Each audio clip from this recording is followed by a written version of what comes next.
There is no longer any inpatient maternity care in Leominster after the UMass Memorial Hospital there shut down its birthing center. The closure came after months of protests, but the state ultimately declined to block this move, and a last-ditch lawsuit filed by the city of Leominster went nowhere. Now, in a message to caregivers, UMass Memorial Health says in part that the decision was difficult, but it comes down to a severe workforce shortage and the inability to consistently provide 24/7 labor and delivery care. But healthcare workers fear that that move is putting patients and babies at risk. I'm joined this evening by Irene Hernandez, co-chair of the advocacy group Community United to Save Our Birthing Center, along with Chloe Schwartz, director of maternal health for March of Dimes, Massachusetts. Now, we do want to know, we also invited UMass Memorial to send a representative to join us, but they declined. And I also want to say that I do serve on the March of Dimes of Massachusetts board, but of course we are going to have a full faith discussion here about what's going on in Leominster. I want to welcome you ladies. Thank you so much for joining us this evening. Thank you so much for having us and bringing light to this issue. Yeah, for sure. I mean, Irene, I want to start with you. This is something that is a near and dear to your heart, this particular subject in this hospital, and I know that you've had a personal experience here, and I'd love for you to talk about that. Yeah, so as the hospital has been preparing to take away essential services for the last 5 years within North Central Massachusetts, I remember quickly when they announced it on Memorial Day weekend the day before, and I immediately was sick.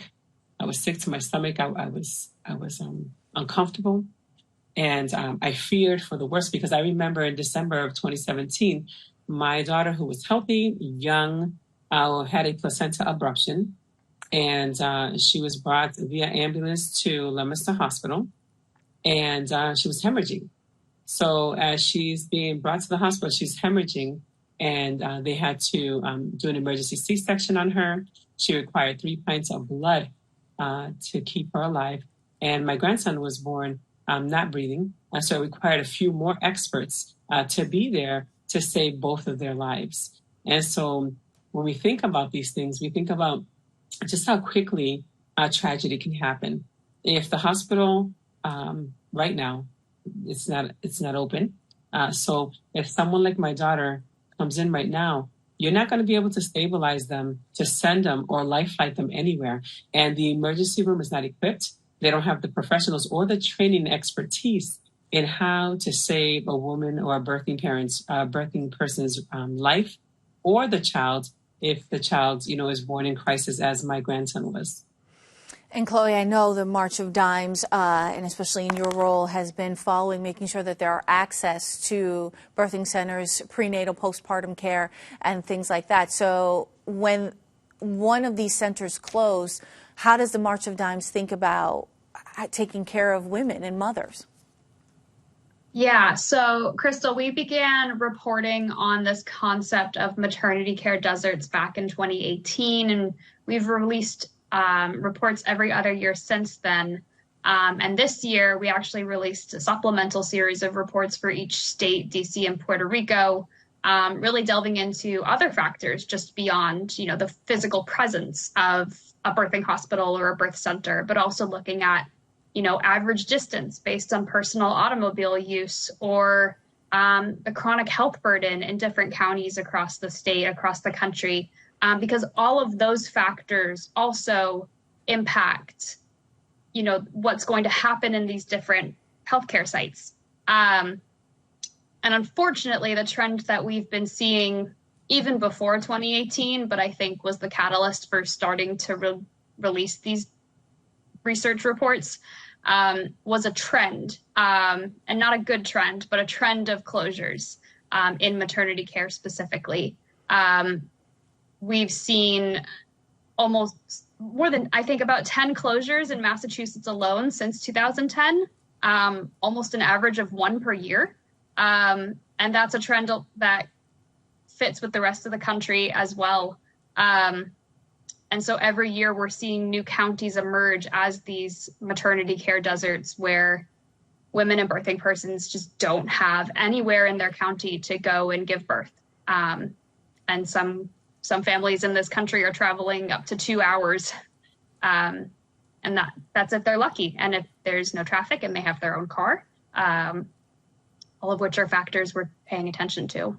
Yeah, Irene, I know the UMass Memorial Health has said that they are going to provide transportation to get access to care and investing $600,000 in other prenatal and postpartum care as well. Do you think that that's going to be significant or sufficient, rather, to close the gap here? No. And also, I just wanted to add that Leominster Hospital Birthing Center is number 11. It's the number 11 labor and delivery closed in the Commonwealth in the last 10 years. Particularly, most of them have happened in the last 5 years. So this is number 11. And we already know that in North Central Massachusetts, we have issues and problems and concerns already with transportation. And, you know, at the DPH hearing, they spoke about doctors, OBGs, nurses, hospital staff, about and also birthing parents, of how difficult it is to get to the hospital to go through the well visits, right? And how many times they would miss many of those visits while they're pregnant because of transportation, that there's no access. And then we have people who are coming already from 30 and 45 minutes away to Leominster Hospital, which serves a population of over 200,000, right? And they're not able to get there. So imagine taxing and putting on the 45 more minutes. My fear and my pain is that I know that there's going to be many more birthing people like my daughter, and they will perish. People are going to have children on the side of the road. There's not going to be enough transportation. $600,000, that's a drop in a bucket of a place that is already a transportation desert. The ambulances are already burdened. There is no relief, and there is no way of safely getting birthing parents to a hospital on time if they're having their baby now. $600,000 is probably going to last maybe a couple of months, and then it goes right back on the taxpayers. And so the other problem here is that those are community dollars. And my other question is, where was the commission from the community informing the hospital in how to make sure that there's a plan in place to secure the lives of our birthing parents and the future of their children being birthed in this county? And there is no plan, and it is insufficient. Chloe, I know that March of Dimes and other organizations have been tracking maternal mortality rates. When you see a birthing center and access become a challenge to getting to a space, especially in communities of color, we know that North Central Massachusetts, Leominster specifically, is heavily Latina. And so as we talk about that, how can we assume that it's going to affect that maternal mortality rate when we're seeing the birthing center that's in a community where likely there are folks that look like the folks that they are treating go away? Yeah, I mean, there are so many different factors behind these rising maternal and infant mortality and morbidity rates, but I don't think it's a coincidence that we're seeing this trend of service closures specifically for birthing persons and women alongside these worsening outcomes. And the reality is that the farther a woman travels to receive maternity care, the greater the risk of adverse health outcomes for both herself and the baby. That could be anything from, hemorrhaging on the side of the road after having to give birth there, stillbirth, NICU admission, all of these things are impacted when you have to travel further for care. And beyond that, even with the knowledge that you'll have to travel farther and all of the best planning efforts, that reality is still quite stressful. And that stress over time on a pregnancy increases your blood pressure, increases your risk for adverse mental health outcomes. It's all interrelated, and it causes a financial strain. A lot of families are having to think about whether they get a hotel room nearer to their hospital the week of their due date. And that's lucky if they make it to their due date, because our preterm birth rates are also rising. It's a very complex situation that you can try your very best to plan for, but at the end of the day, you just never know. Yeah, I know that Governor Moore Healey, there was an appeal last minute for her to step in and her administration to step in. And instead, she's ordered these reviews of maternal care across Massachusetts, specifically in north central Massachusetts as well. Irene, do you think that that was a sufficient enough response? I think, thank you for a response, but I don't think it was sufficient, because if we're putting birthing parents and women at risk for dying and losing their life, and I get emotional because I just think about my situation and what that could have been like today if my daughter had given birth today.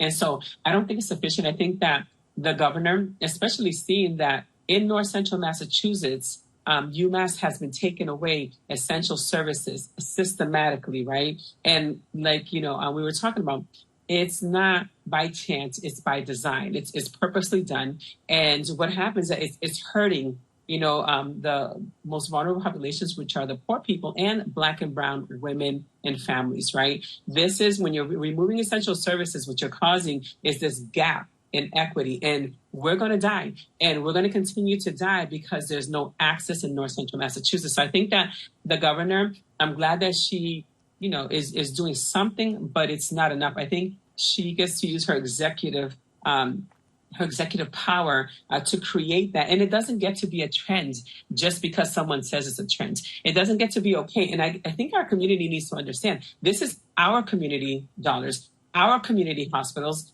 and we're the ones that get to inform them as to what we need in our community. And all of these essential services that they're removing are causing harm to our community. And I think that's what Governor Healey's administration needs to really understand. And not just that, we get to put policy in order in places, and there gets to be, a commission that's going to be designed so that this doesn't continue to happen. And then these hospitals get all these stabilization funding, and then they close all these hospitals in areas targeting Black and brown and our most vulnerable poor populations that can't defend themselves. So there's still more to be done. And I think that the governor, she ran on reproductive rights and protecting the voice of the common person. That is me. That is all of us here. And she gets to show up.